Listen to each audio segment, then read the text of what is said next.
We'll go ahead and start with an opening statement from Coach Kampe. I told him in the locker room, you know, I feel really bad for them. I feel bad for our students, our fans, that it has to come to an end because, you know, we really became a good basketball team, a team that nobody expected to do anything. You know, at this time last year when we were walking out of the media room after losing, well, we only scored 44 points. We're playing walk-ons and guys that aren't with the program anymore. I don't think anybody, thought, oh my God, what's going to happen to them? You know, they'd been really good for a while here, and I think this group grew as good as any group I've ever coached, and I just hate to see it end, especially that way. You know, I just hate to see it end that way. So, we'll answer any questions you have. We'll start with questions for the student athletes.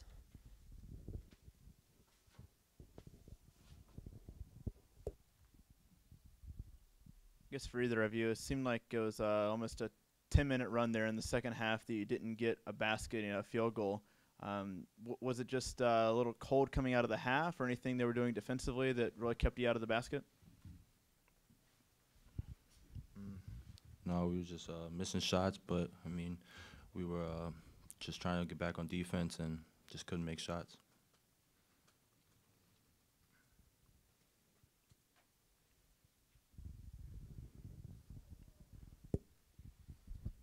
Jaevin, can you take me through the last 10 seconds of play there and the defense and how close you might have been to blocking that shot?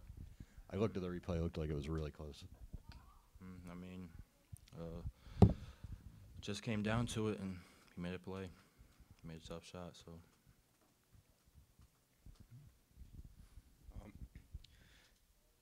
Xavier, obviously you're extremely disappointed, but when things were looking really rough down that stretch, you guys were able to overcome a lot of adversity and really make a huge comeback.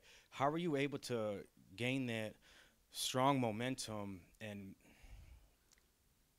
how does it feel to see that shot go in after such a valiant effort of a comeback?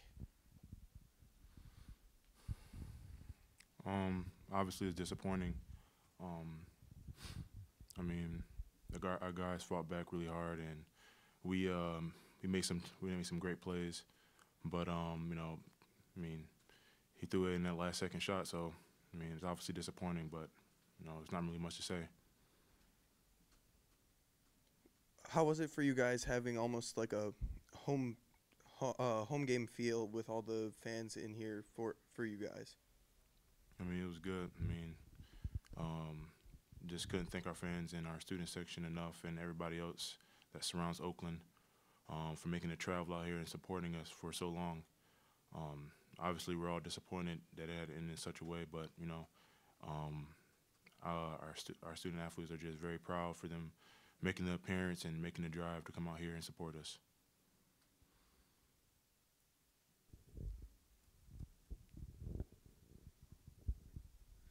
Jaevin, you really had a strong game, and despite the outcome, how do you take this performance going into the future for you as a player? I mean, I got to still continue to better myself in any shape and way and form. Just try to get better each day.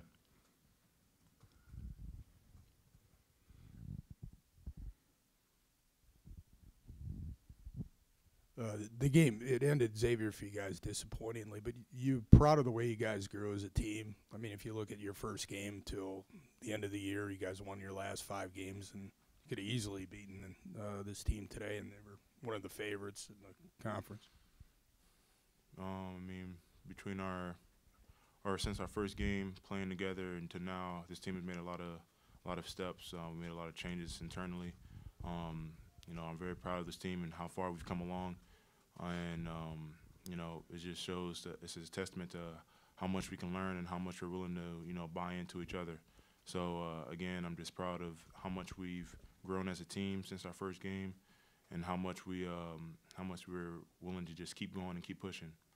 Could it be a motivator for the future here? You'll remember this when you're going through everything in the offseason, everything. Yeah. All right, you guys are free to go. Thank you. And then we'll continue with questions for Coach.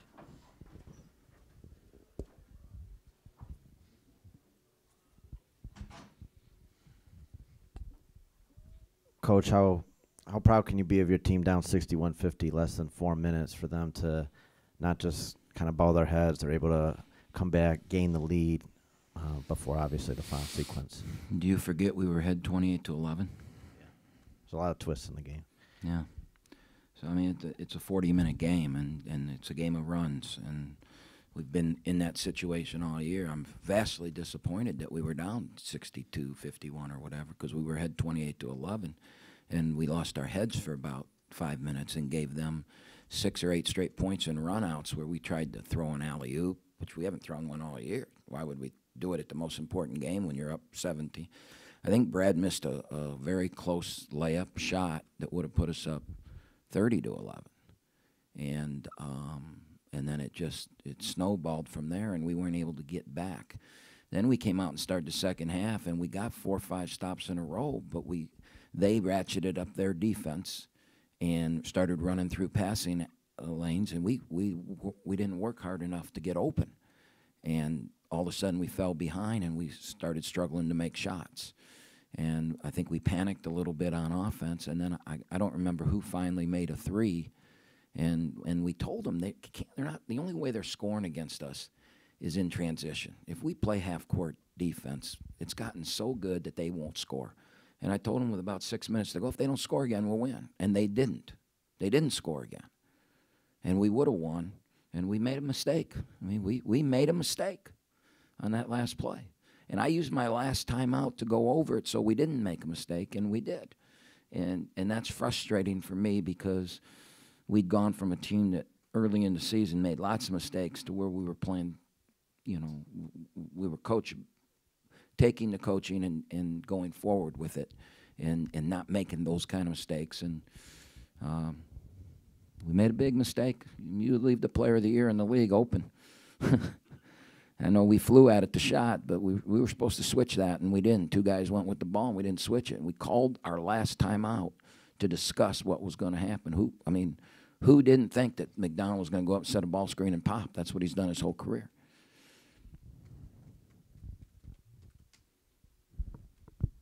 You talked a little bit about the run in the first half where they came back, kind of stormed things, ended up tying.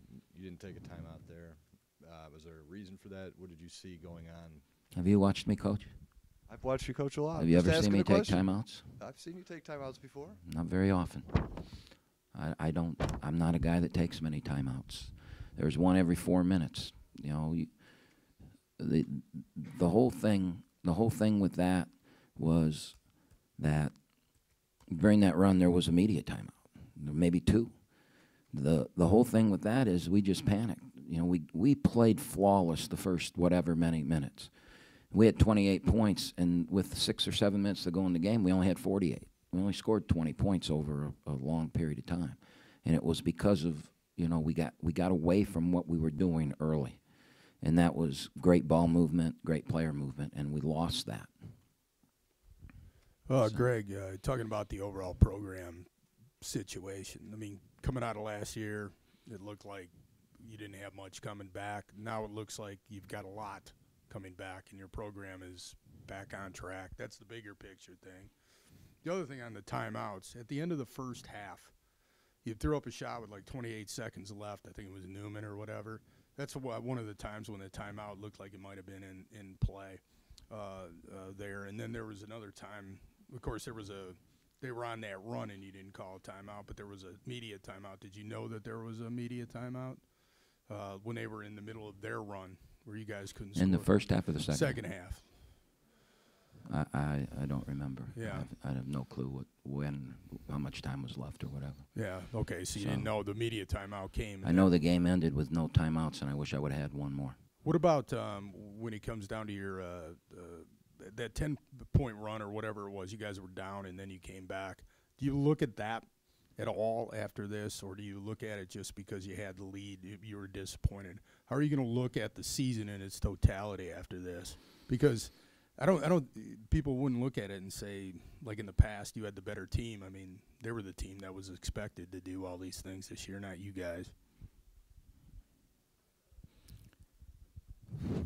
You know, I mean, we're in the moment right now, and it's very disappointing because we had a chance to win the game.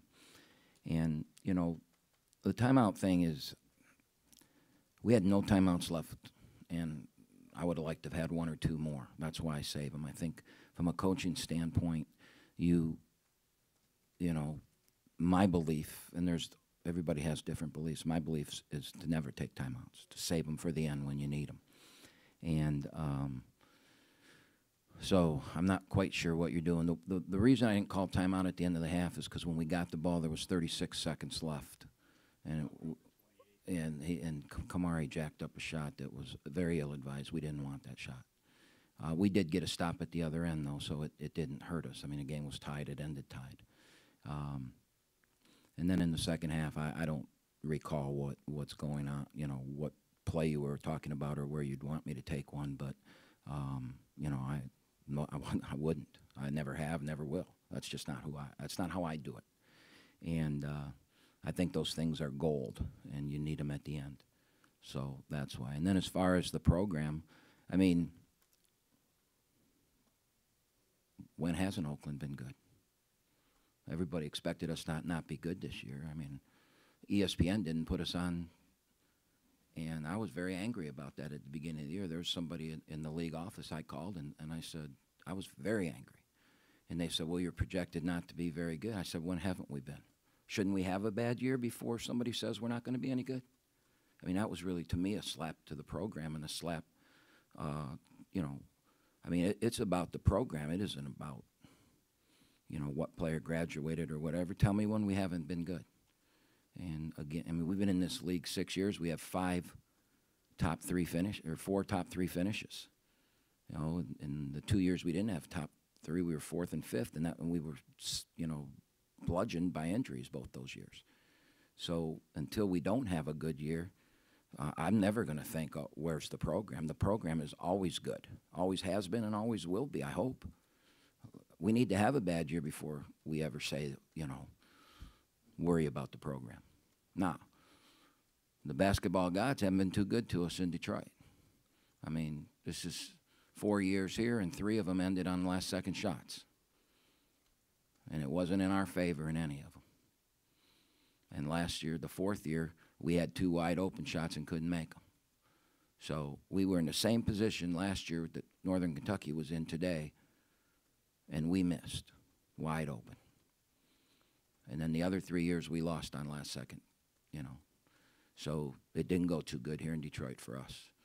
But I don't think, me personally, and I hope the people that really care don't look at our program and judge it by that. I hope they judge it by the totality of the winning. We'll do one more question. All right. Brad Brechting's had a really good streak the last 10 games. What did it mean when he got his 3rd foul tonight? How did it affect? Well, I mean, Brad only got to play 29 minutes because of that, and I think it hurts us. I think with Brad, we're a better team, obviously. But the matchups were, you know, you got to battle through it. Now, you know, I'm going to now stay up for the next 5 nights wondering should he have been in there at the end of the game with his length on McDonald, knowing that there was a 3. But, you know, athletically, is Brad going to be a guy that goes out and guards the 3? And we knew that the 3 beat us. You know, that's what we talked about in the timeout, no 3s. If they make it, and no fouls. If they make it 2, we go to overtime, we beat them in overtime. We don't give up a 3. Switch every screen. Switch every screen hard. If they drive by and score, blame me, and let's go beat them in overtime. And that's why I didn't have Brad on the floor, because, you know, guarding the 3 is not his specialty. Thank you. Thank you.